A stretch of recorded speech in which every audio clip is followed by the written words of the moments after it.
j'ai invité François Hillon dans le cadre des webinaires du leadership à venir nous parler du charisme et en particulier du charisme oratoire. François est sûrement le meilleur spécialiste français, ce n'est pas les autres pays, mais de l'univers du charisme, et puis ça fait 30 ans qu'il creuse ce sillon et s'intéresse à toutes les formes de charisme, aussi bien politique que managérial que relationnel. Et évidemment, le charisme passe également par l'art de la parole. François est un ami et en fait, je trouve qu'il fait extrêmement d'une très grande valeur, donc j'ai eu envie de lui demander de partager avec nous les secrets du charisme oratoire, sachant que tu vas pouvoir partager qu'une partie de ces secrets en 1 heure, mais tu vas pouvoir partager sans doute avec nous les secrets les plus importants pour quelqu'un qui veut prendre la parole avec efficacité. Je précise également que j'ai suivi un atelier de François qui s'appelle le charisme oratoire et je connais la qualité de sa formation. C'est aussi ce qui m'a donné envie de l'inviter. Donc François, si tu veux bien, je vais te laisser la parole. Avant ça, juste une dernière recommandation. Vous pouvez poser les questions soit dans la fenêtre conversée, soit dans la fenêtre questions-réponses.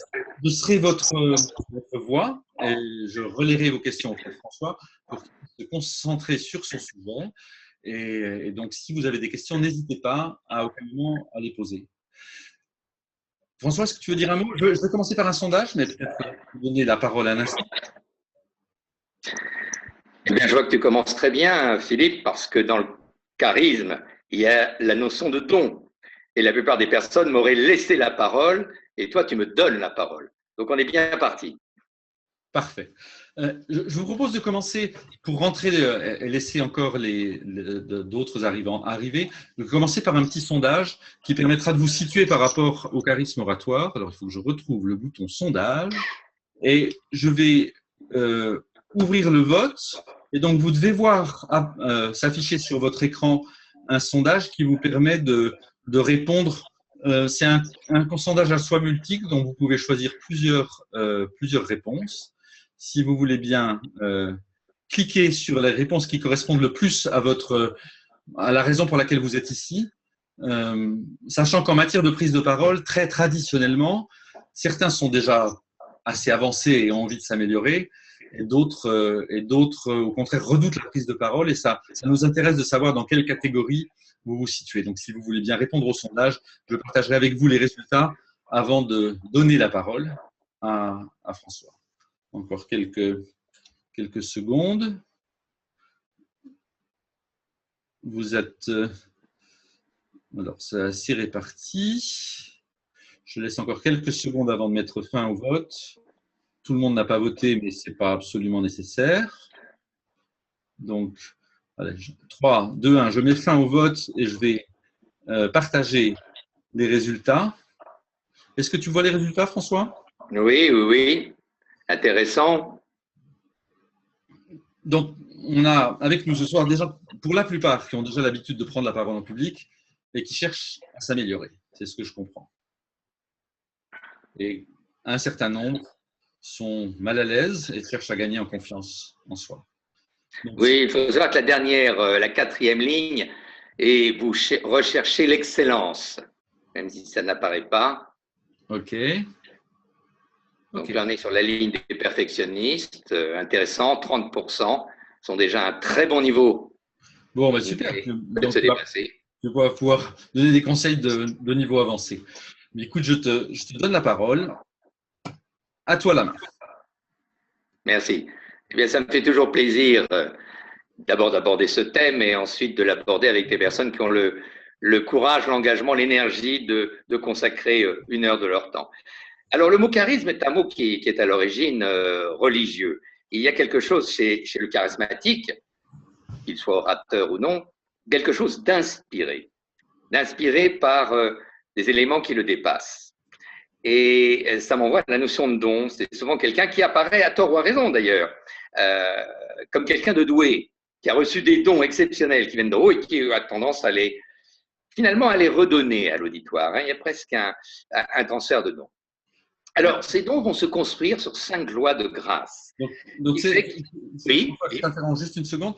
Donc, voici le plan que tu vas suivre, si j'ai bien compris. Voilà. Donc, ces dons vont se bâtir sur 5 lois de grâce, qui fait qu'on a l'impression que cet orateur va faire gracieusement, facilement, des choses que d'autres feraient avec beaucoup de pénibilité. Hein, même si le concept est à la mode avec les lois sur la pénibilité, ce n'est pas un concept que le charisme aime beaucoup. Ces 5 lois de grâce, nous allons le voir ensuite, ont intérêt à être incarnées physiquement. Le fond et la forme vont toujours être importants. Il est intéressant d'être un acteur. On dit que l'art oratoire est un art musculaire, mais il est intéressant aussi d'être un auteur dont le contenu porte sens. Et ensuite, nous verrons 7 dialectiques universelles qui permettent de mettre en musique à la fois les outils de contenu et à la fois les outils physiques. Alors, première loi gracieuse du charisme, la présence. Je conseille concrètement, par exemple, à un orateur de commencer par évoquer la présence des autres, sa présence, le présent. On appelle ça aussi les premières petites phrases de l'orateur. Sur le fond, après les bonjours, je suis content, après les discours un peu stéréotypés, essayons de décrire la présence. Ça nous permet d'ailleurs d'effacer le disque dur. On n'est pas il y a 3 jours dans un autre contexte. On est plutôt comme Scarlett O'Hara. Dernière phrase, autant n'emporte le vent, aujourd'hui est un nouveau jour. Donc je me rends disponible pour une nouvelle réalité que je vais décrire. Nous sommes tous les 20, tous les 200 réunis ici ce mardi 24 janvier. Bravo. On est là. Dans cette sympathique studio. Alors là, je te sens tiquer, Philippe, et tu vas me dire… On est lundi. On est lundi. Ce à quoi je te répondrai, merci. Merci de me le signaler. Et donc là, c'est une deuxième notion. L'intérêt d'évoquer le ici et maintenant, le présent, permet aussi de l'évoquer avec une petite nuance de fragilité. C'est le charme du… Le charismatique a presque aussi des accointances avec le héros qui est à la fois dans la puissance, on verra, c'est le deuxième don, et à la fois dans une forme de vulnérabilité légère. Le fait de se tromper au démarrage… Tu l'as fait exprès. Tu veux dire que tu as fait exprès de te tromper? Oui, je l'ai fait exprès. C'est pas possible, hein, il va falloir que je me répare, mais c'est l'appel à l'aide. C'est inconsciemment faire voir qu'on vit une certaine vulnérabilité, mais sans aucun état d'âme. Ce qui est d'ailleurs constitutif aussi de la puissance. La puissance, c'est un moyen terme entre soit la toute-puissance, qui est très infantile, soit l'impuissance, qui est presque trop sénile. Si je comprends bien, tu es passé de la présence à la puissance, subrepticement. Oui, mais je vais revenir quand même à la présence. C'est que la présence m'a permis d'évoquer le présent en acceptant aussi la fragilité qu'il peut m'apporter. Ah, je vois que vous êtes arrivé armé, je vois que vous êtes en colère, je vois que vous avez déjà acheté mon livre. Décrire l'ici et maintenant, quitte à le décrire en faisant une petite erreur, en évoquant la surpuissance de l'autre, mais ce qui est important, sans la commenter. Et au contraire, rester disponible à l'action positive de l'auditoire, qui souvent d'ailleurs va vous aider. Non, François, on n'est pas lundi, on n'est pas mardi, on est lundi. Merci. Merci est à lui seul un mot qui est porteur de tous les aspects du charisme. Il a à la fois la présence, on verra la puissance et la bienveillance. Dites toujours merci quand les choses sont difficiles.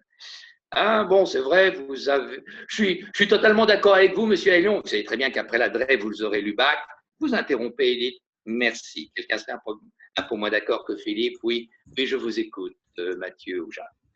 Donc, évoquer l'ici et maintenant, évoquer la présence, c'est aussi l'évoquer en n'ayant pas peur de faire quelques erreurs, d'être approximatif. De toute façon, on fait confiance à l'auditoire qui saura nous recadrer, qui est acteur comme nous d'entrée de jeu. Parler d'ici et maintenant, c'est de parler du partage. Il y a minimum 2 choses qu'un orateur partage avec l'auditoire, c'est le moment présent et c'est le lieu présent. Ce rapport à la présence, qui va vous donner de la présence, c'est aussi parler au présent. Beaucoup d'orateurs vont commencer par une espèce de nostalgie des origines. Par exemple, je vous ai convoqué parce que, ou par exemple, tiens, ça fait longtemps qu'on qu'on ne s'est pas vu. Tout ça est très culpabilisant. Essayons de démarrer au présent. Merci, merci d'être venu. Merci d'être là, ce qui est encore meilleur. C'est le maintenant, c'est le à partir de maintenant. Le présent est tellement fort que même dans vos conclusions, je vous conseille aussi de conclure au présent. Okay. Même si la promesse peut faire partie des grands discours charismatiques, on ne promet pas au futur, paradoxalement. On promet à partir de maintenant. Vous voyez la différence? Si je vous dis, avec cet emprunt, vous gagnerez au bout de 5 ans $1 million, c'est moins fort que si je vous dis, avec cet emprunt, chaque année, vous gagnez $200 000, ce qui, au bout de 5 ans, vous fait $1 million. Que ce soit le passé, que ce soit le futur, essayons de le positionner au présent. Par exemple, vous pouvez avoir une remarque un peu difficile, je ne suis d'accord sur rien, on est en train de vous saturer dans l'espace, et ça depuis longtemps, depuis le début. Recentrez immédiatement quand vous allez répondre. À partir de maintenant, quels sont les 2 ou 3 points que vous souhaitez que j'améliore pour vous satisfaire? Voilà. Le recentrage ici et maintenant, ou ce qu'on appelle les premières petites phrases de l'orateur qui démarre au fond, PPP, vous redonnera non seulement un ancrage sur le réel, mais permettra aussi à la salle d'exister sur ce réel et d'en savoir autant que l'expert. J'ai raté le PPP. C'était quoi, PPP? Première petite phrase de l'orateur. De l'orateur. Bon, très bien. Ce présent, deuxième idée, a intérêt à être valorisé. Et là, j'aborde la notion très ancienne chez les Grecs antiques, le kairos, c'est-à-dire le moment, mais le bon moment. J'ai été très marqué du discours d'Obama à la Convention de Philadelphie en 2008. C'est l'époque où il apparaît comme charismatique. Vous savez que le charisme, c'est aussi quelque chose qui peut être éphémère, qui est très contextuel. Et là, on est en pleine période charismatique d'Obama. Et son discours est intéressant parce que ses premières phrases commencent avec une forme de présence qui est « nous sommes le bon moment ». Nous sommes le moment de tourner la page. Voilà une autre application de cette notion de présence plutôt valorisée, bien vécue, en tous les cas acceptée. C'est aussi la première étape de l'intelligence. Je constate, je vois que vous êtes arrivé comme ceci, je vois que certains sont inquiets, je vois que vous êtes joyeux. Donc toujours commencer par cette idée de ce que je vois. Et pour finir sur cette présence et quelques exemples, souvent vous serez décentré à certains moments d'un discours difficile. Par exemple, on pourra vous dire, vous savez, on dit en ville que votre société ne se porte pas très très bien. Si vous voulez reprendre un peu le lead, vous avez intérêt à vous remettre au présent et dire à celui qui est en face de vous maintenant, et vous, personnellement, qu'est-ce que vous dites de ma société? Voilà, donc après la présence et cette capacité à parler au présent est plutôt ici qu'ailleurs. Deuxième idée, la puissance. Okay. On a vu que la puissance n'est pas incompatible avec la vulnérabilité. Au contraire, ça peut être une vulnérabilité tranquillement acceptée par le merci, je l'ai dit tout à l'heure. C'est aussi la capacité à avoir de l'impact. L'impact, c'est un peu l'équivalent en art oratoire de l'efficacité, qui étymologiquement veut dire rechercher le maximum d'effets avec le minimum de mots. L'impact oratoire, c'est dire les idées les plus fortes, les plus profondes, avec le moins de mots, avec les phrases les plus courtes, en acceptant du silence. C'est un peu l'évolution de l'architecture. On pensait à l'époque, comme les colonnes des temples grecs, que pour étayer ces arguments, il fallait avoir des arguments solides, trébuchants et des listes. Non, l'architecture a évolué en inversant les proportions. C'est le pont en Carville. Plus je veux tenir quelque chose de large, plus ma base doit être étroite. Alors, cet effet de levier, ces 20-80 de Pareto, cette densité qui me permet de dire simplement des choses fortes, eh bien, elle se mesure. Vous avez un indice dit de lisibilité, l'indice de Gunning, GU2NING, qui à une époque était d'ailleurs sur certains programmes de Word, qui permet de mesurer les 2 variables qui font l'impact d'un discours. Les phrases les plus courtes, avec des mots de moins de 3 syllabes. On mémorise facilement, qu'on appelle un empant, une mémoire de court terme, 3 unités de sens, 3 syllabes. Maison sera mieux mémorisé que habitation. Que ce soit en termes d'idées, que ce soit en termes de syllabes, essayez de ne pas dépasser 3. Il y avait une belle phrase en Antiquité qui disait « À 4 commence l'infini ». Vous essayez, par exemple, de développer 3 idées. Là, vous allez me prendre en défaut, j'en développe 5. Alors, je dirais, bon, c'est 2 coupes de 2 avec une synthèse et c'est la quintessence d'Aristote. Et là, je joue un peu. Et j'accepte la responsabilité, c'est moi qui ai augmenté. T'en avec 3, je t'ai fait augmenter. Donc je sais. C'est trop bon. Merci, là, tu joues bien la vulnérabilité. Donc, cette notion d'impact, par exemple, c'est pas plus de 3 idées, pas plus de 3 arguments par idée, pas plus de 3 preuves par argument. Essayons de dépasser 3 que dans 2 cas très extrêmes. Quelquefois, vous souhaiterez être universel. Je dis bien c'est exceptionnel. Et là, vous pourrez donner, disons, plutôt que 4 exemples, 4 cibles. De Gaulle le faisait dans ses discours dans les années 40. Pour parler de l'ensemble de l'armée, il disait, je ne respecte pas, peut-être pas la chronologie, mais il disait les marins, les aviateurs, les tankistes, les fantassins, j'appelle ça les 4 évangiles. Pour être sûr que vous avez cité l'ensemble des professions de votre entreprise, l'ensemble des typologies humaines possibles, c'est vrai que l'universel, c'est un peu 40-400. On est dans les 4 points cardinaux, on coupe un peu les choses en 4, mais je vous conseille d'utiliser surtout le 4 dans l'endurance. C'est-à-dire, et c'est un autre facteur de la puissance, la répétition, la durée. C'est vos concepts forts, les répéter 3, voire 4 fois. C'est un peu l'anaphore de Hollande en 2012. Moi, président. Vous savez, quand on n'est pas très sûr de soi, on dit, on demande, on évoque les choses 2-3 fois. Évoquez moins de choses, mais répétez-les au moins 4 fois. Quelqu'un qui tient le 4, vous êtes sûr qu'il est formé un peu comme la pile du Duracell. Il tiendra la route. C'est très rare que l'on monte au 4. Souvent, on demande trop de choses, on fait des listes trop importantes et on les fait 1 fois ou 2. Saturation. Je vous conseille d'inverser. Ayez l'impact de développer 2-3 idées et par contre, revenez-y au moins 4 fois avec des illustrations différentes, avec des storytelling différents. La puissance, c'est aussi la colère. Entendons-nous bien, je ne défends pas la colère comme premier comportement de l'orateur. Pour moi, le premier, on va le voir tout à l'heure avec la bienveillance, c'est la joie. Mais à un moment donné, et nous verrons peut-être tout à l'heure un extrait où vous allez pouvoir vérifier. Quand tu veux. Cet adage, alors tout à l'heure, on va le faire.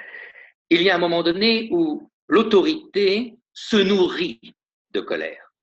Sans colère, je n'ai pas d'autorité. La colère, toutes les 5 minutes, je n'ai pas d'autorité. Vous avez l'amiral Nolens qui a dirigé l'école navale en France en 1971 et qui a fini son testament pédagogique en quittant l'école navale par cette superbe phrase « Messieurs les futurs officiers, mettez-vous 3 fois en colère par an, dont 2 simulés. » Donc le rappel d'une certaine forme d'engagement, d'exigence de soi-même, un peu de révolte, pourquoi pas d'annihilation, peut être un outil qui va bien avec la puissance s'il n'est surtout pas fréquent, surtout pas exagéré et surtout ciblé. Parce que la grande erreur de Ségolène Royal, c'est d'avoir été très bien conseillé à un moment donné, vous savez, au 2e tour de l'élection du président de la République, donc en 2007, il fallait réunir un peu la 2e partie de la France, celle qui n'est pas de son camp. Donc il faut ratisser large. Donc Sarkozy joue un peu comment dire, une forme de bonhomie et elle renforce un peu son impact oratoire. En particulier, elle se met en colère. Sauf qu'elle a été naturelle. Elle a oublié un très vieil adage de l'Antiquité. Jamais de colère naturelle contre un homme, mais toujours en colère pour défendre une valeur, c'est-à-dire une colère d'élévation et non pas une colère émotionnelle. Donc, dans la puissance, il peut y avoir une petite dose d'exigence un peu colérique, à condition qu'elle soit rare, très bien ciblée en termes de valeur. Donc, que ce soit la colère, que ce soit la répétition, que ce soit l'absence de surprise, ce sont des éléments de puissance. Vous avez des orateurs qu'on appelle circonspects. Une porte claque et devant 200 personnes, vous voyez l'orateur, il tourne la tête à droite, il tourne la tête à gauche, circonscription ou la peur circulaire. Non, non, non, non, il y a un lustre qui tombe, vous finissez d'abord votre phrase et vous regardez éventuellement ensuite le lustre pour savoir si vous n'avez pas trop d'amis qui sont restés en dessous. Donc, on finit ce qu'on commence et on est axé vers son public, quels que soient les trémolos de l'environnement. Donc, après la présence, après la puissance, vous avez la bienveillance. Et cet ordonnancement est intéressant.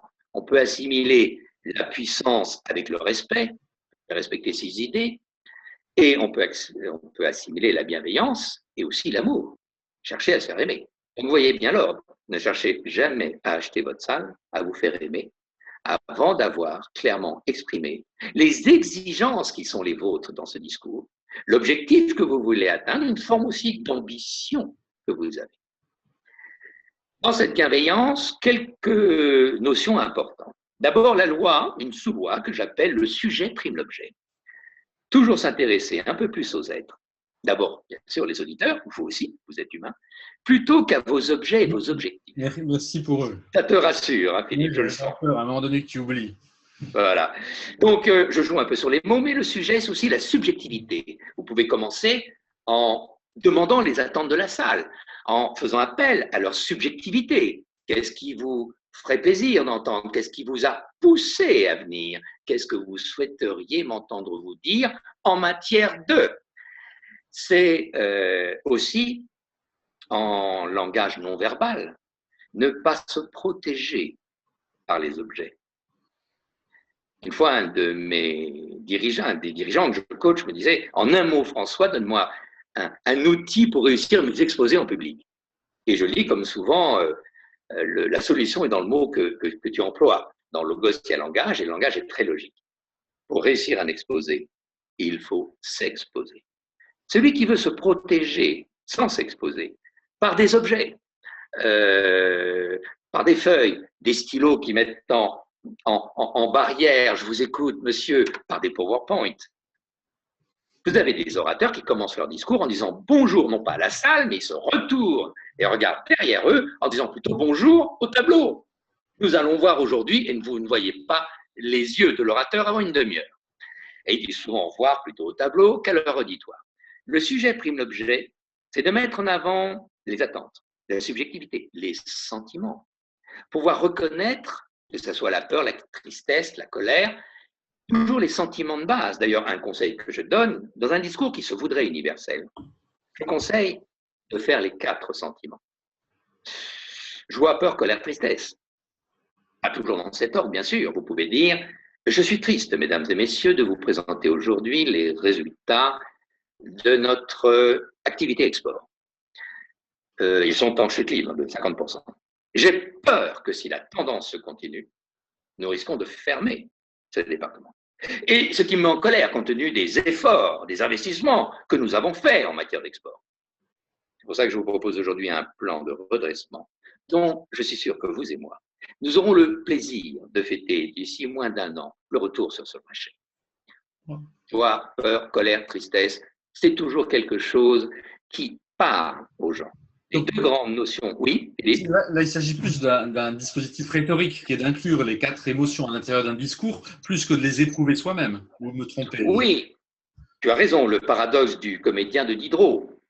Ne cherchez pas forcément à ressentir vous-même, il y a toujours une distance professionnelle, Brecht reprendra d'ailleurs cette notion, entre ce que vous ressentez réellement et votre personnage. C'est Louis Jouvet qui disait s'il fallait être un voleur pour bien jouer les voleurs, on n'aurait pas beaucoup d'acteurs et ça serait plutôt suspect les candidats qu'on aurait. Donc cette notion de détachement est importante parce qu'il amène à la conscientisation. Si je suis trop immergé dans mon personnage, je n'ai plus vraiment conscience de ce qui va se passer. Dans cette bienveillance, vous avez aussi l'amour. Freud a un terme intéressant, il appelle ça l'illusion d'amour. Alors, vous savez, ce qui peut être illusion au début, l'appétit vient en mangeant, peut très bien se terminer en réalité éprouvée. Mais c'est très difficile d'être charismatique si à un moment donné, la salle ne sent pas que vous l'aimez. Et en général, ça commence par sentir que vous aimez ce que vous faites. Si vous voulez que la salle aime vous écouter, elle peut sentir que vous aimez lui parler. Donc, cette notion d'exprimer des sentiments y compris d'amour. On doit être capable à un moment donné de dire je vous aime. Alors là, je vais citer quelqu'un qui peut-être ne va pas vous apparaître comme un parangon de bienveillance pour certains, mais Trump, quelle que soit la férocité de certaines de ses phrases, à un moment donné, je l'ai retenu il y a 3-4 jours, a dit j'aime les mineurs. C'est toujours mieux que de dire je n'aime pas la finance. Donc commençons plutôt par dire ce qu'on aime avant de dire ce qu'on n'aime pas, surtout en ciblant concrètement des catégories de personnes. Autre notion sur la bienveillance, c'est la loi du lien. Une autre façon d'apparaître comme bienveillant, c'est d'essayer toujours de se présenter d'abord dans les ressemblances, même si nous verrons tout à l'heure, nous irons à la rupture. Mais d'abord, connecter. Communiquer, c'est mettre en commun. C'est souligner les communs dénominateurs. Essayer d'utiliser des mots qui rebondissent, d'abord qui accueillent. Le oui vaut mieux que le non. Vous avez des orateurs, même quand ils sont d'accord, ils disent non, non, c'est bon, tu peux continuer. Ça ne met pas très à l'aise. Le et vaut mieux que le mais. Vous savez, le mais va toujours reprendre vos arguments en les dévalorisant un peu. On dit souvent les femmes ont beaucoup d'intuition, elles savent à quel moment leur mari les a trompées. Non, je dirais plutôt c'est qu'à ce moment-là, nous commençons à être particulièrement médiocres en art oratoire et c'est le moment où nous dirons ma chérie, je suis en retard, mais je t'aime. Donc ça, ce n'est pas effectivement un outil que je conseille. Je ne vois pas du tout de quoi tu parles, là, mais bon, ça doit être ton expérience personnelle. Ça ne concerne pas. Le mais, vous pouvez penser dans le mais parler dans le i. Donc, soulignez les liens qui se ressemblent, s'assemblent. Vous présentez dans les ressemblances. Vous présentez d'abord, exposez d'abord vos idées dans ce qu'elles peuvent avoir de commun et de ressemblant avec ce que vit votre auditoire et ce que ressent votre auditoire. Soyez jamais pressé d'aller à la rupture. Il faut d'abord se relier. Par exemple, vous voulez arrêter une diligence lors d'une attaque de diligence, il faut d'abord faire la même vitesse que la diligence, monter dans la diligence, et ensuite, on reprendra les choses en main. D'abord, il faut épouser une salle avant d'essayer de la conduire quelque part où on a les idées très objectivisées. Autre point sur le lien. Juste une interruption, je vois que Jean-Claude dit fort justement oui mais égale non, ce qui est assez… C'est tout à fait exact, et ça a coûté la carrière de Giscard d'Estaing. Quand il dit en 69, au référendum du général de Gaulle sur le Sénat et la régionalisation, oui mais, eh bien les gaullistes ont compris que c'était non et ça a fait tomber le général de Gaulle qui a démissionné. Et d'ailleurs, les gaullistes ont renvoyé la politesse à Giscard d'Estaing en 80. Donc évitons effectivement de dire mais. À chaque fois d'ailleurs qu'on a envie de dire mais, on peut très bien dire et. Dernier point sur la loi du lien, vous avez un mot qui résume très bien un lien de complicité avec la salle, c'est de toujours dire que vous comprenez. Que ce soit vrai ou non, le sentiment d'être compris par la salle est toujours un facteur rassurant, un facteur de proximité et de complicité. C'est le fameux « je vous ai compris » du général de Gaulle. Discours intéressant parce qu'on a retenu que la première partie du discours, quand il dit au pied noir en Algérie, je vous ai compris. Mais la deuxième partie, il dit ça aussi, et je comprends la position des faits de la gare. Donc c'est une symétrie dans les compréhensions. Dites toujours que vous comprenez une salle. Parce que quand les gens se sentent compris, eh bien, ils se mettent en confiance. Ils libèrent davantage leurs émotions. Quand je dis à mon gosse pendant ma temps, décidément, je n'arriverai pas à comprendre les jeunes, eh bien, il s'enferme dans sa chambre. Et on a moins de chances de comprendre quelqu'un qui s'enferme que quelqu'un qui ne s'enferme pas. Et même quand vous aurez des stratégies difficiles de rupture, dont je vais parler tout à l'heure, vous pourrez rajouter un mot intéressant. C'est justement parce que j'ai pris le temps de bien vous comprendre que maintenant, en connaissance de cause, je vous dis non. Donc, dans la bienveillance, vous avez des mots de sentiment, des mots d'amour, vous avez le fait de privilégier toujours l'être à l'objet, et vous avez la connexion, la loi du lien permanent. Quatrième dimension, alors là, j'applique la loi de la répétition. Après la présence, la puissance, la bienveillance, la déviance. Excuse-moi, tu as utilisé un dictionnaire de rimes pour fabriquer ton… Non. Eh bien, on verra que l'élégance fait partie d'un procédé qui peut persuader. On pensait à la Renaissance que le bon, le bien, le beau allait avec le vrai. Ça n'a jamais été démontré, mais même quelqu'un de pertinent comme Marcel Dassault était persuadé qu'entre deux ailes d'avion, il fallait toujours prendre la plus belle, car c'était la plus efficace. Donc, il est important de faire du beau, de l'élégant. Obama savait très bien le faire, parce que ça donnera toujours une impression supplémentaire de vérité. D'ailleurs, au passage, je vous propose un petit. Je vois quelqu'un dit Steve Jobs également. Oui, oui, c'est vrai qu'il y a une certaine prestance du personnage, qui d'ailleurs va avec la sobriété, l'impact et la frugalité dont je parlais un peu tout à l'heure, le col roulé permanent, très simple de Steve Jobs. Il est intéressant de savoir que la prestance, l'élégance peut aller avec cette notion du 3. À une époque, j'avais racheté un couturier et il me disait, tu me fais faire trop de détails, à partir de 3, au-delà de 3, ça devient un sapin de Noël à l'allemande. Je ne sais pas ce qu'il avait contre les sapins de Noël à l'allemande, qui d'ailleurs en général sont plutôt épurés, mais la prestance, l'élégance fait partie aussi de quelque chose qui peut d'ailleurs surprendre dans un monde très concret, très matérialiste, qui va vite. Le fait de s'arrêter un peu, de prendre du recul, de peaufiner ses arguments, de les mettre en forme. On verra que la forme forme au fond. C'est quelque chose qui est considéré comme une marque de respect de son public. Je crois que tu anticipes un petit peu. Oui. Pardon, je crois que tu anticipes un peu. Dans le plan que j'avais préparé, c'était la déviance avant, mais juste pour te rappeler où nous en sommes. Je te remercie. Donc, dans la déviance, vous avez cette capacité à, je lis ça quand même à la hauteur, de prendre de la hauteur, parce que au ciel, les choses sont très multiples. En prenant de la hauteur, en prenant de la perspective, on peut avoir un point de vue plus original et commencer à aller dans des endroits où on ne nous attendait pas. Donc, la déviance d'un orateur, ça pourra d'abord être son originalité. Il considère qu'il a des espaces libres très importants et il peut aller là où on ne l'attend pas. Surprenez souvent votre public en n'étant pas là forcément où il vous attend, que ça soit la prise de possession scénique de votre espace, que ça soit de faire des contrastes avec la voix, l'accélération suivie d'un silence, que ça soit de faire des associations de mots plutôt iconoclastes. De Gaulle le dit très bien dans le fil de l'épée, il parle à ce moment-là du magnétisme, il dit le magnétisme vient du contraste entre la puissance intérieure, on en a parlé, et la maîtrise de soi. Donc cette capacité à apparaître maître de dialectique en fait, de concepts qui sont complémentaires mais qui peuvent aussi s'opposer.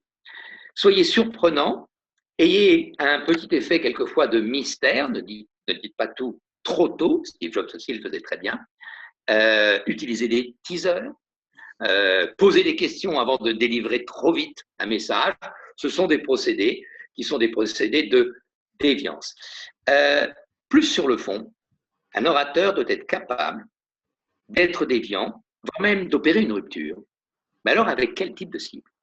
Et là, je crois que c'est une erreur qu'à un moment donné, Sarkozy a faite. C'est-à-dire qu'il a fait une opposition, une rupture, plutôt avec des personnes, plutôt des classes populaires, plutôt que de l'élite. Et s'il y a un grand classique du charisme, c'est de savoir être un être indépendant, déviant, en rupture, plutôt avec le haut qu'avec le bas. Je dirais différemment, ayez toujours vos ennemis en haut et vos amis en bas. Ce que fait très bien Bonaparte, Napoléon. Il assassine le duc d'Enghien, ce qui lui permet d'ailleurs de devenir empereur de tous les Français avec une armée qui était plutôt à gauche. Ce qui n'empêchait pas de tutoyer les grognards, de se laisser tutoyer, de déjeuner avec eux. Sarkozy a tort ou a raison, on donne l'impression qu'il ménage le yacht de Bolloré, le Fouquet, mais par contre, au salon de l'agriculture, casse-toi pauvre con, racaille. Voilà. Donc il est toujours intéressant dans un discours charismatique que vous n'ayez pas peur, à un moment donné, d'avoir une forme d'audace, de défi, qui est de défier plutôt des gens de la hauteur. L'élite, en ce moment, ce qui est à la mode dans l'élite, c'est les médias. On voit comment Trump, qui n'a eu que 6 journaux sur 200 pour le défendre, attaque régulièrement la presse, comment François Fillon dit dans son discours de vœux pour l'année 2017 aux représentants des médias « Et je ne serai pas pour vous un client facile ». Donc, après la déviance, l'originalité, en ce moment j'évoque d'ailleurs les chaussettes rouges de François Fillon, des éléments d'originalité, le col roulé de Steve Jobs, qui est à la fois toujours rémanent, sobre, simple, mais en même temps un peu détonnant. Le dernier point, c'est la congruence. Il est très important que vous puissiez, par exemple, mimer vos idées. Vous parlez de concept de vitesse, bien sûr, vous ne décélérez pas la voix. J'étais surpris de voir comment Macron, qui a utilisé un outil de rhétorique assez connu, assez ancien et qui est plutôt éprouvé, il a à un moment donné levé les bras au ciel. Geste que De Gaulle faisait très bien. On dit au théâtre, qui tient les hauts, tient les bas. En éthologie, on s'est aperçu, par exemple chez les chimpanzés, mâles ou femelles, que ceux qui tiennent les bras plutôt hauts par rapport à ceux qui les tiennent plus bas prennent toujours plus d'autorité. Vous voyez un match de foot, vous ne vous intéressez pas trop, vous allez couper le son, vous savez toujours qui a gagné. Ceux qui sont en haut. Vous avez toujours ceux qui ont perdu, hein, comme on dit, qui ont la queue basse. Bien, il fait une gestuelle qui est recommandée. Beaucoup trop d'orateurs ont les bras trop bas, voire en dessous de la ceinture, voire même en cachex. Tout ça n'est pas très digne ni percutant. Et pourtant, ça ne passe pas. Donc, il est très important aussi que cette gestuelle soit bien jouée, arrive au bon moment, et surtout, soit congruente avec l'idée qu'on se fait du personnage. Un personnage qui a donné des preuves des risques qu'il a pris, des engagements qui ont été le sien, de sa hauteur de vue, qu'il fasse cette gestuelle très fréquente chez De Gaulle, ça ne choquera personne. Que quelqu'un dont un des rares mérites, c'est d'avoir fait une loi qui, en gros, permet de doubler le nombre de jours fériés pour des grands magasins et des autobus, fasse une gestuelle quasi christique, c'est vrai que ça peut faire ridicule. Donc, mimer, cultiver une forme d'authenticité aussi, c'est très important. Un orateur inspiré, un orateur qui ressent les choses, et c'est forcément un orateur enthousiaste. Je rappelle l'étymologie d'enthousiasme. C'est anthéos. J'ai Dieu en moi, j'ai le souffle sacré en moi. Et l'enthousiasme, déjà, commence par l'optimisme. C'est très difficile d'être un pessimiste enthousiaste. Enfin, je ne m'essaierai pas tellement. Donc, il y a des degrés dans une forme d'inspiration et dans une forme presque d'euphorie. C'est là où je retrouve la joie, qui va compenser, plus que compenser d'ailleurs, la colère. Cette capacité à être authentique, je n'ai pas dit forcément naturelle. Vous avez des parties de votre nature qui ne sont pas du tout vendables à un public. Mais par contre, soyez authentique avec le message que vous allez passer. J'irai même plus loin avec le personnage que vous prétendez jouer. Car l'important, ce n'est pas que vous allez jouer un personnage, d'abord c'est de bien le choisir. C'est celui que l'auditoire va attendre, qui arrive au bon moment, qui va plutôt permettre de transcender la situation. Et ce personnage, il faudra vendre l'idée que vous y croyez dur comme fer. Puis je me permets, peut-être plutôt que de vendre l'idée qu'on y croit, peut-être qu'on peut y croire aussi, simplement. En y croyant, ça va faciliter les choses. Et je dis souvent, l'appétit vient en mangeant, en disant que vous y croyez, en montrant une espèce d'engagement très, très, très fort sur ce personnage. Je pense à cette phrase de François Villon qui disait « Quoi qu'il arrive, je resterai en lice avec énergie », fait que très vite, vous allez un peu épouser le rôle. Mais là où je veux en arriver, c'est que, et ça va boucler un peu avec une première idée, à quoi voit-on finalement que quelqu'un est authentique? Alors, la mesure de l'authenticité n'est pas très facile. J'ai une réponse qui va retrouver ce que j'ai dit sur l'exposition de soi. C'est sa capacité à s'exposer et en tout cas à mettre en jeu et à risquer ses intérêts personnels. Et là, c'est une authenticité que les gens apprécieront. Savoir à un moment donné, j'allais dire presque, et on le voit bien dans les derniers mouvements politiques qu'on a eu en France et à l'étranger, des personnalités qui sont apparues sur la scène politique, cette capacité presque à passer un contrat d'engagement avec des risques. D'ailleurs, ça n'a pas très bien réussi à Hollande, mais il n'a pas eu tort forcément de le faire, de dire qu'il démissionnerait si la courbe du chômage se retournerait.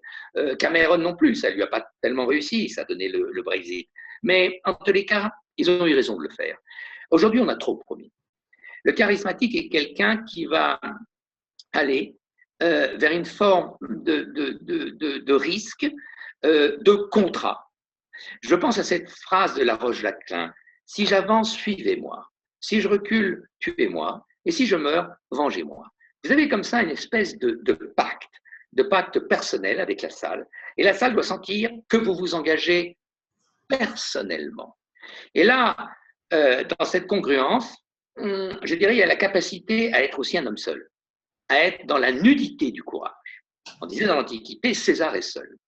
Et à un moment donné, dire j'en réponds. Responsable, c'est j'en réponds sur ma tête. J'en réponds au singulier. C'est pas les autres, c'est pas le parti, c'est pas mes prédécesseurs, c'est j'assume les conséquences de mon acte. Donc ça fera partie des moments charismatiques, c'est un lien féodal, et si je recule, tuez-moi. Et si je meurs, vengez-moi. Ce contrat passé avec la salle est important. Maintenant, je vous propose de voir comment ces 5 lois de grâce. Je les récapitule juste pour que Oui. nous les ayons bien en tête. Effectivement, la rime était presque parfaite entre les 5 lois de la grâce telles que tu les as définies. La congruence et la déviance, un peu iconoclaste. Alors, deuxième idée forte, c'est 5 lois de grâce. Comment les incarner? Physiquement, en permanence. Eh bien, en pratiquant les 3 forces qui sont enseignées au théâtre depuis la nuit des temps, que j'appellerais les 3 V. Les 3 forces physiques, à savoir la verticalité. Et là, vous reliez un peu la créativité, la déviance au ciel, vous sentez un électron libre, avec une espèce de congruence terrienne, frugale, pourquoi pas humble, humus, humilité, faire des choses assez sobres. Cette espèce de verticalité, c'est la première loi de force au théâtre. On évite ce qu'on appelle le syndrome de Philippe Seguin, quelqu'un qui avait beaucoup d'atouts, qui n'a pas forcément eu la carrière qu'il aurait pu avoir, en tout cas sur le plan oratoire. Il ne tenait pas à sa verticalité. Il vous parlait du redressement de la France en se penchant et en collant le ventre sur la table. Et la verticalité jusqu'à la nuque. Vous évitez le syndrome de Raffarin qui décroche en général au niveau de la nuque. Il y a 3 cm avancé sur le col. Souvenez-vous l'adage des Japonais, des samouraïs, poussez la nuque contre le col. Donc cette verticalité qui fera de la tête aux pieds, qui fera votre autonomie. C'est un peu comme la montagne, c'est un peu comme le phare. Vous n'avancez pas, vous ne reculez pas, mais vous êtes incontournable. C'est le vent qui vous contourne. La verticalité assumée en permanence dans une posture de discours en public, c'est l'autonomie démontrée. C'est la responsabilité. Donc c'est un peu froid, ça entraîne une forme de solitude. Donc on la réchauffe par la deuxième loi physique. La loi latérale et le lien permanent. Là, on est dans le collectif, le lien avec la salle, c'est la vision, c'est le regard.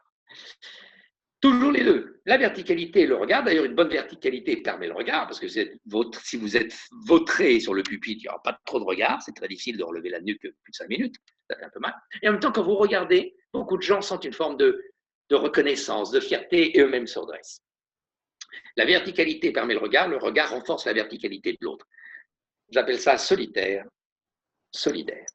Solitaire, c'est votre côté décideur, décision, exclusion. Et solidaire, c'est votre côté manager, qui ménageait. 4 caractéristiques d'un bon regard. Un regard permanent. Même quand vous réfléchissez toujours dans les yeux de votre public. D'ailleurs, vous verrez, quand vous décrochez le regard, c'est là où les « e » commencent à venir. Parce que pour accepter un silence, il faut bien le meubler par quelque chose.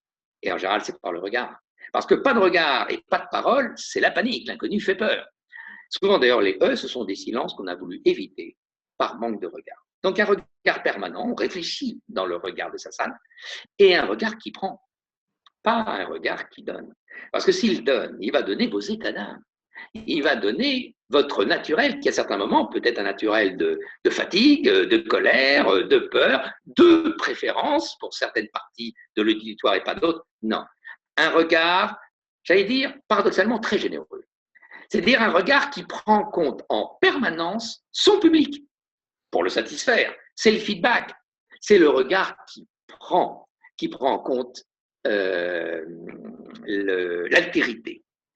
Troisième P, un regard rééquilibré. Très souvent, pour beaucoup de raisons qui peuvent être aussi des raisons cognitives, on privilégie une partie de la scène.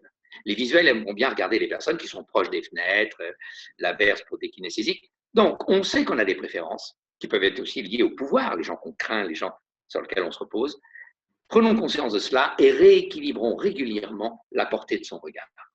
Et dernier point, Ce rééquilibrage ne doit pas être automatique. On ne fait pas Roland-Garros, gauche-droite, droite-gauche, et les gens s'endorment entre deux tours de garde. Non.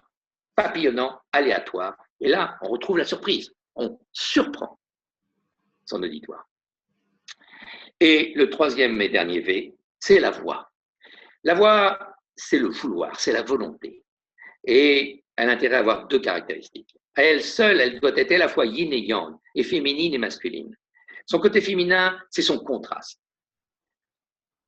Qu'il y ait de l'alternative, de la variabilité. La vie, c'est la variété. J'accélère, je ralentis. Je passe dans l'aigu quand je veux un peu stresser mon auditoire.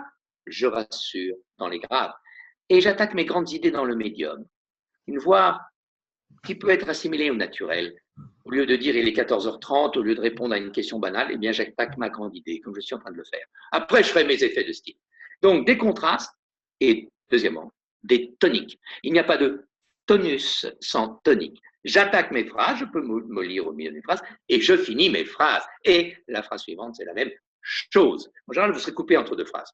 Parce que souvent, je vais le mimer, on n'a pas entendu le début de la phrase, on n'entendra pas la fin. Et la phrase suivante, c'est la même chose. Là, vous serez coupé. Donc voilà les 3 V qui vous permettront d'incarner dans la verticalité la déviance, l'originalité, l'esprit libre et en même temps une forme d'humilité et de simplicité. Et en latéral, yin devant, j'appelle ça la bienveillance, et toujours regarder son public, ne pas s'en protéger, comme beaucoup d'orateurs qui passent leur temps à se protéger du public. Et par contre, mettre toujours votre force, votre puissance sur la nuque, sur la colonne, et plutôt sur les talons, sans faire le pas de loi, sans temps. Alors, peut-être ce qu'on pourrait faire, Philippe, je ne sais pas ce que tu en penses, c'est regarder cet extrait qui t'est cher, je crois, sur l'indignation de Badinter.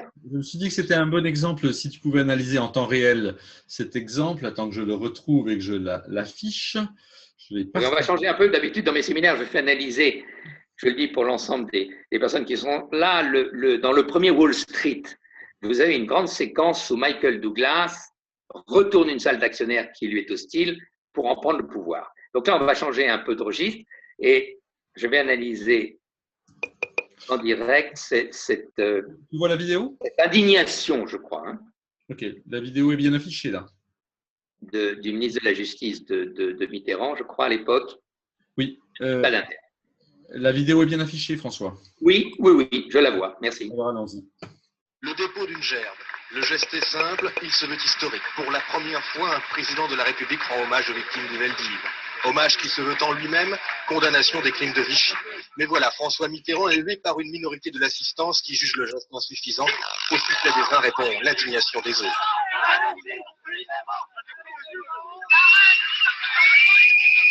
La dignité de la cérémonie est quelques instants troublée par ces manifestations, colère et émotion de Robert Badinter. Je me serais attendu à tout éprouver, sauf le sentiment que j'ai ressenti il y a un instant et que je vous livre avec toute ma force d'homme. Vous m'avez fait honte. Vous m'avez fait honte en pensant à ce qui s'est passé là. Vous m'avez fait honte. Il y a des moments où il est dit dans la parole, les morts vous écoutent. Croyez-vous qu'ils écoutent là? Je ne demande rien, aucun applaudissement. Je ne demande que le silence que les morts appellent. Taisez-vous ou quittez à l'instant ce lieu de recueillement. Vous déshonorez la cause que vous croyez servir. Alors, cet extrait est très dense.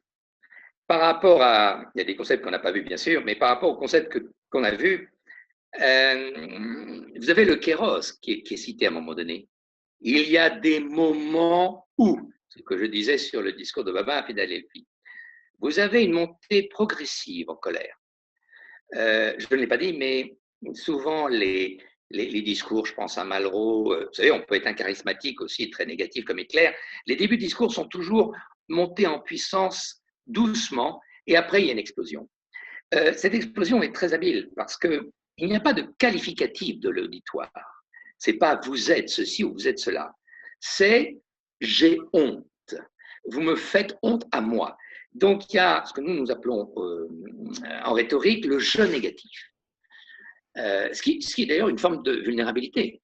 C'est moi qui ai honte. Il y a aussi le recours à des valeurs. Une fois, un client me dit qu'est-ce que je dois faire pour avoir de la valeur. Je dis tu affiches une valeur. Défendre une valeur, afficher une valeur, lutter pour une valeur, c'est quelque chose qui rend crédible une indignation, un combat ou une colère. Je l'ai dit tout à l'heure pour Ségolène Royal. Il y a à un moment donné le ressenti. Je ressens. Il y a quelque chose d'authentique, d'incarné, de personnel. Vous avez aussi une forme de frugalité, d'humus, d'humilité. Je ne demande rien. Je ne demande rien pour moi. Sous-entendu, je demande pour les autres, pour les morts, ceux qui ne sont pas là, qui est une forme de fait d'ailleurs. Ils sont pas là pour se défendre des morts.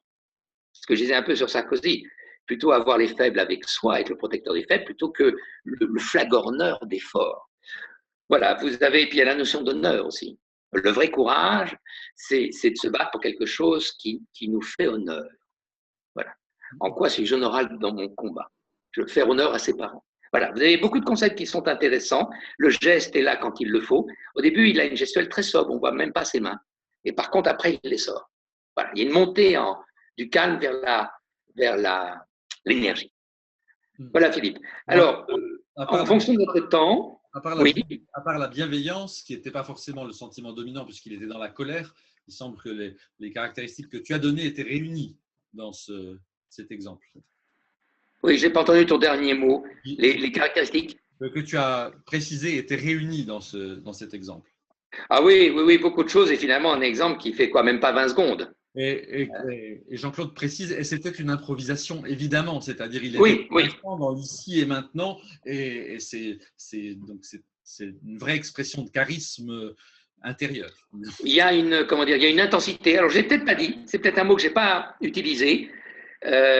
François Fillon a utilisé le mot radicalité. C'est des mots qu'on n'osait pas employer il y a quelques années. Mais c'est vrai qu'un discours charismatique est un discours qui n'a pas peur de l'intensité, qui n'a pas peur d'une forme de radicalité. Vous avez une belle phrase de Paul Valéry qui disait « Le monde ne dure que par les moyens, mais ne vaut que par les extrêmes ». Sauf que la radicalité peut faire peur. L'extrême peut être obscur, négatif.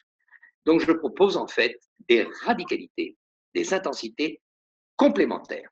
Et c'est ça que je nous invite à voir, c'est les 7 couples de dialectique que je fais souvent travailler dans mes séminaires dirigeants, y compris en stratégie, sur 7 couples de radicalité qui, non pas vont s'annihiler, mais qui, au contraire, vont se renforcer parce qu'elles sont à des niveaux différents. Prenons, par exemple, le premier couple. Je vous conseille d'avoir une élévation des fins, des finalités, des objectifs, avec une humilité des moyens. C'était cette espèce de symbolique, vous savez, pour adouber un noble, il fallait qu'il ait un genou à terre. J'aime beaucoup cette symbolique. Quand souvent dans la vie, on a des phases difficiles, on met un genou à terre. Si on est capable, tout en ayant un genou à terre, posture d'ailleurs que de temps en temps faisait Steve Jobs, mais de garder sa verticalité jusqu'à la nuque, on peut être noble. Donc, humilité des moyens au profit d'une ambition des fins. Souvent, les gens font l'inverse, malheureusement. Deuxième dialectique intéressante, la puissance et la bienveillance, j'en ai parlé, on peut l'assimiler à la dialectique du respect et de l'amour. Plus je me fais respecter, mais non pas pour ma personne, mais d'abord pour mes idées, plus je peux être bienveillant en termes de personnes. Vous avez même des lois, je pense à une loi d'Harvard sur la négociation, plus on est dur avec le problème, plus on est doux avec la personne. Troisième dialectique, j'en ai assez peu parlé, la réserve. De Gaulle en parlait beaucoup, c'est un militaire à l'armée, on sait qu'un des atouts maîtres, c'est d'avoir une réserve pour donner cette énergie supplémentaire au dernier moment, au kéros, quand les choses peuvent basculer. Et il y a toujours une réserve d'arguments, pour ça arrêtez-vous au troisième, de souffle. Ne dites pas trop tôt trop de choses. Je dis souvent dans mes séminaires, on explique trop vite et trop tôt. Gardez une réserve. Par contre, il faut savoir au bon moment sur les choses fortes, s'exposer. En vérité, je vous le dis. Quatrième couple de dialectique, c'est le singulier qui fait l'originalité, qui fait la responsabilité, je parle au singulier, mais aussi au profit d'une collectivité. D'ailleurs, c'est presque la définition que saint Paul donnait du charisme. C'est recevoir des dons exceptionnels que pas beaucoup de personnes ont, mais les mettre au profit de la collectivité. Mission des apôtres.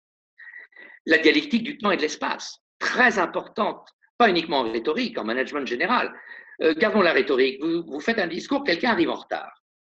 En général, on va avoir envie de lui parler sur le temps, de lui rappeler l'horaire. Non, parlez sur l'espace.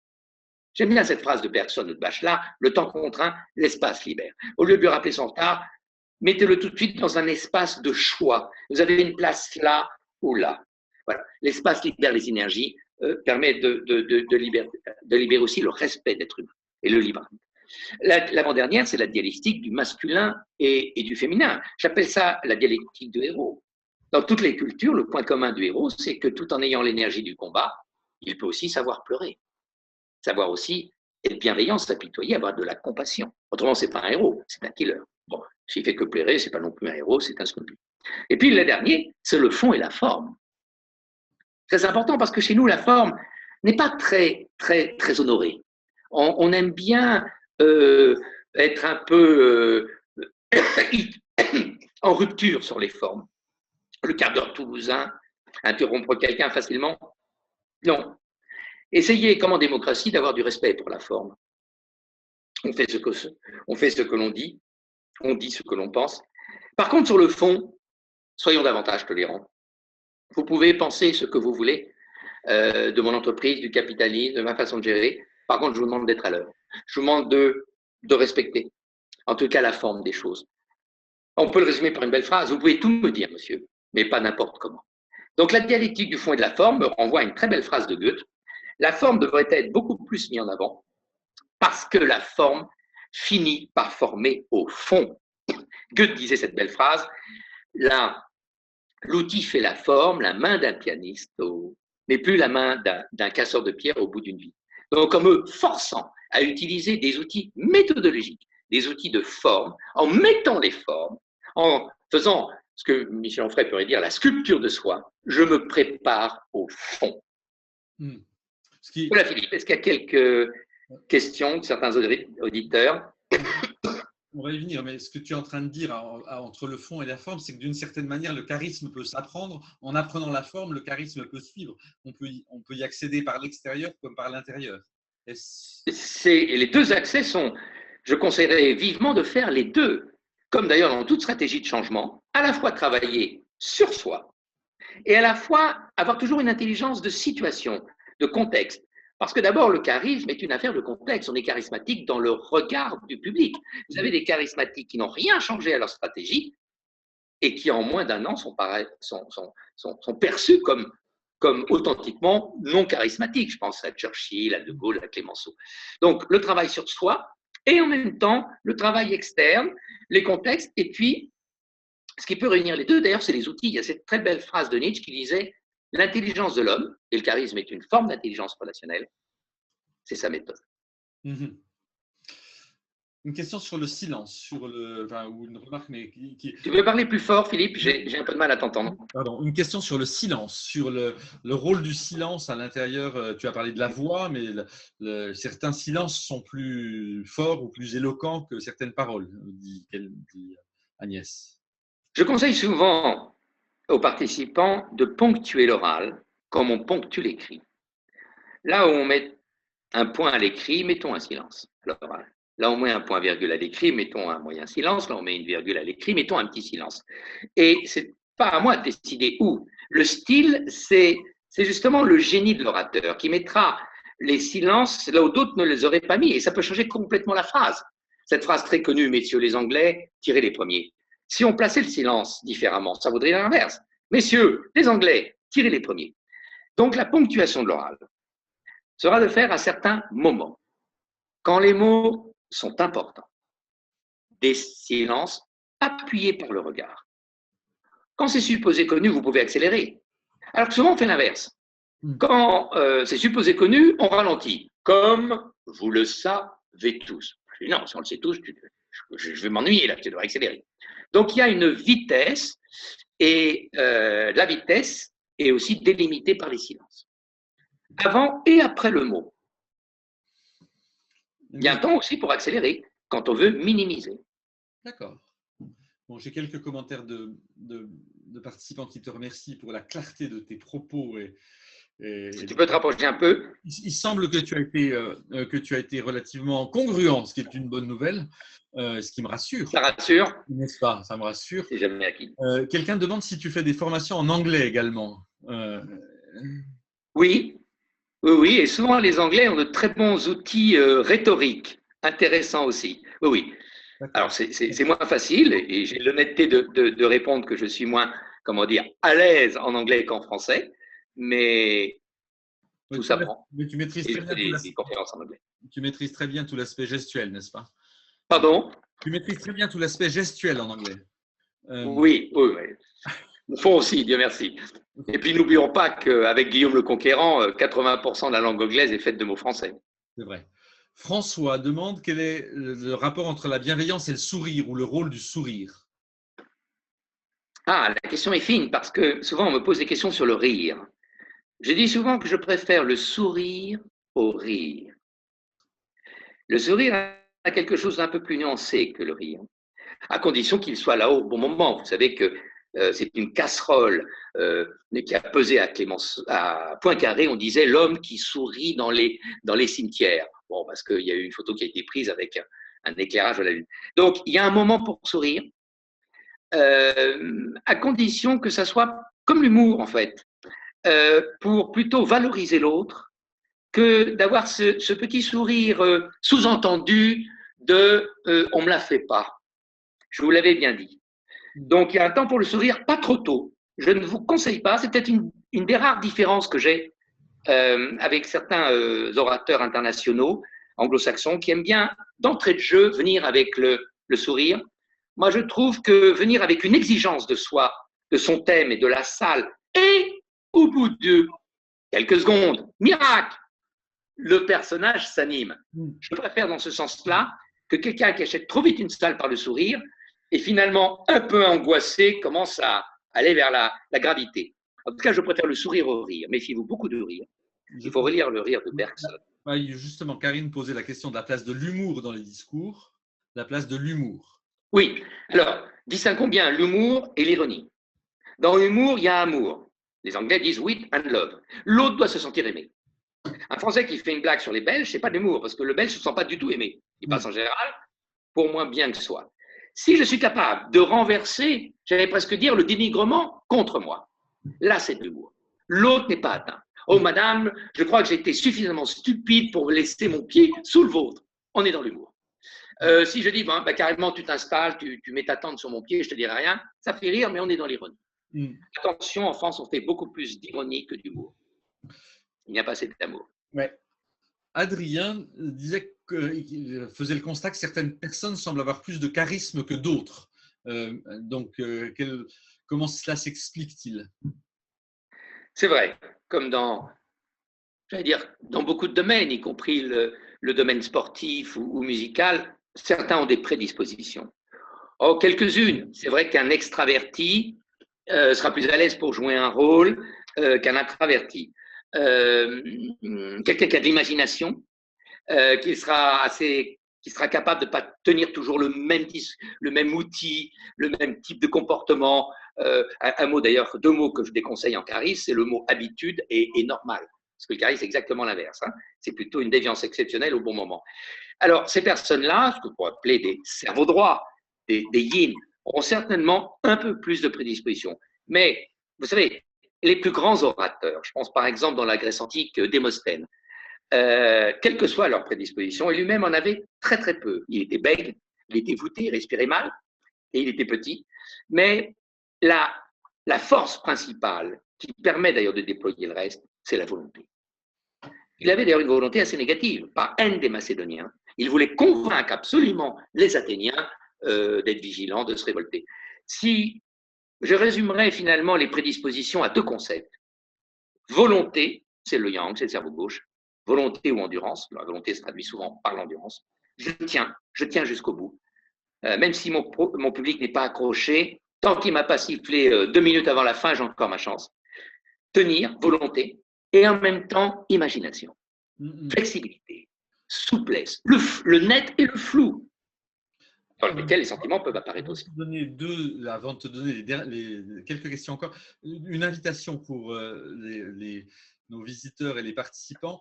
Si tu peux te rapprocher un peu du micro, Philippe. Une invitation, je vais t'offrir de nouvelles piles. Une invitation pour les participants. Vous avez remarqué que François était un pro de la citation, donc il a mis en place quelque chose qui, toutes les semaines, il envoie une citation commentée. Je trouve ça très, très bien et très inspirant, et souvent je réutilise des citations. Donc il est possible de s'inscrire gratuitement sur lessecretsducharisme.com. Donc c'est une invitation que je souhaite que chacun soit au courant. Et puis une autre invitation aussi, parce qu'on ne l'a pas du tout mentionné, mais malgré tout, c'est quand même l'étape après. Si vous avez envie de passer plus d'1 heure avec François, c'est d'assister à un de ses séminaires sur le charisme oratoire. Je les ai suivis, donc je valide complètement. Je ne sais pas, c'était il y a 6 ou 7 ans mais ça a toujours un impact, et de grandes règles restent absolument valides. Le sujet avant l'objet, par exemple, ou l'art de la présence. Et donc voilà le programme. Vous pouvez obtenir le programme en vous connectant sur le site qui est affiché, charismeoratoire.com, et vous l'aurez. Mais je reviens aux questions pendant que nous y sommes. Donc, Agnès propose un résumé en disant qu'il faut faire exactement l'inverse de notre président. L'inverse de notre président pour être charismatique. Ça m'apparaît un peu cruel, mais bon, je te laisse répondre. Je crains que malheureusement, cette personne a raison. Tu sais, il y a eu quelques moments de courage chez Hollande. D'abord, le courage de ne pas se présenter à la primaire. C'est vrai qu'il n'y a pas de charisme sans courage. C'est d'ailleurs une des différences avec la séduction.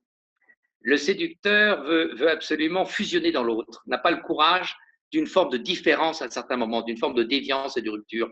C'est pour ça que je crois que Hollande s'est condamné très vite par le concept de président normal. Je rappelle que le charisme, c'est une exceptionnalité. C'est une des 4 grandes familles de l'exceptionnalité, dans des moments exceptionnels, souvent des moments de crise. Comment avoir un discours qui permet de croire à l'impossible? Surtout pas en faisant des choses normales.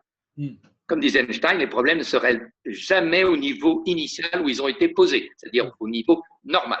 Donc la normalité n'est pas charismatique. Non, l'habitude et la normalité. Quand j'ai un client qui me dit « j'ai pas pour habitude », je lui réponds souvent « Monsieur, êtes-vous vraiment un homme d'habitude ?» Pas vous. Je mentionne à tout le monde que le webinaire est enregistré et qu'on transmettra dans un jour le lien sur l'enregistrement à chacun d'entre vous. Donc, si vous n'assistez pas jusqu'au bout, ou si vous avez raté un morceau, ou si vous êtes déjà parti, l'enregistrement vous parviendra. Écoute, je crois que les questions se tarissent petit à petit. Donc, des remerciements des participants, et merci à vous d'avoir consacré 1 heure de votre temps, ce qui a de la valeur, à découvrir les secrets du charisme avec François Hélion. Et puis, peut-être certains d'entre vous auront le plaisir de participer à son atelier. Je vous le recommande chaudement. François, tu as un dernier mot à offrir, un dernier conseil, une dernière citation, que sais-je? J'ai envie de citer, puisqu'on parlait, si je faisais des séminaires en anglais, mon ami Shakespeare. Le monde entier est une scène, chacun fait ses entrées, chacun fait ses sorties. Hommes et femmes tous ne sont que des acteurs, et la vie durant ne jouons que des rôles. Parce que pour enrôler les autres, il faut s'enrôler soi-même. Mot très important au théâtre. Merci. Très bien.